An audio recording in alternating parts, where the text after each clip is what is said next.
شروع اللہ کے نام سے جو بڑا مہربان نہایت رحم والا ہے۔ قیدی نمبر 804 کے جرائم۔ قیدی نمبر 804 کا پہلا جرم یہ تھا کہ اس نے 1992 میں پاکستان کو پہلا اور واحد ورلڈ کپ جتوایا۔ اس کا ایک جرم یہ بھی تھا کہ اس نے پاکستان کے غریب لوگوں کے لیے کینسر ہاسپٹل بنوائے۔ اس کا ایک جرم یہ بھی تھا کہ اس نے ملک کے لیے اپنے بچوں کو چھوڑ دیا اور جمامہ کے حصے سے آنے والی دولت کو دھتکار دیا۔ اس کا ایک جرم یہ بھی تھا کہ اس نے اقوام متحدہ میں کھڑے ہو کر پوری دنیا کو بتایا کہ ہم آپ صلی اللہ علیہ وآلہ وسلم سے کتنی محبت کرتے ہیں، اور جب کوئی ان کی شان میں بات کرتا ہے تو ہمارے دلوں کو کتنی تکلیف پہنچتی ہے۔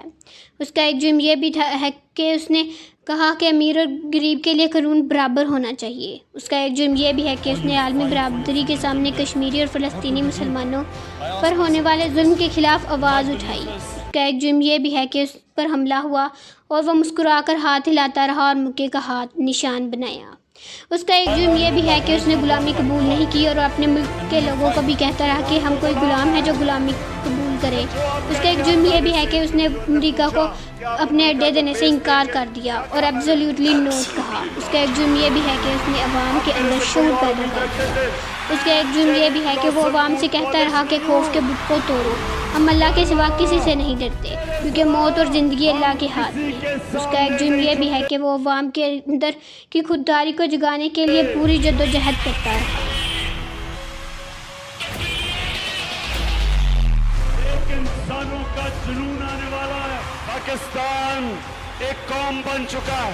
26 سال سے میں کوشش کر رہا تھا کہ میرے مولا اس قوم کی خودداری کو جگا۔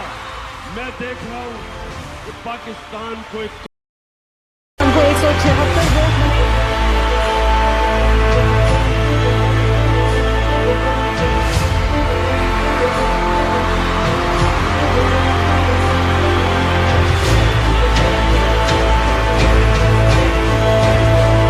Either you surrender.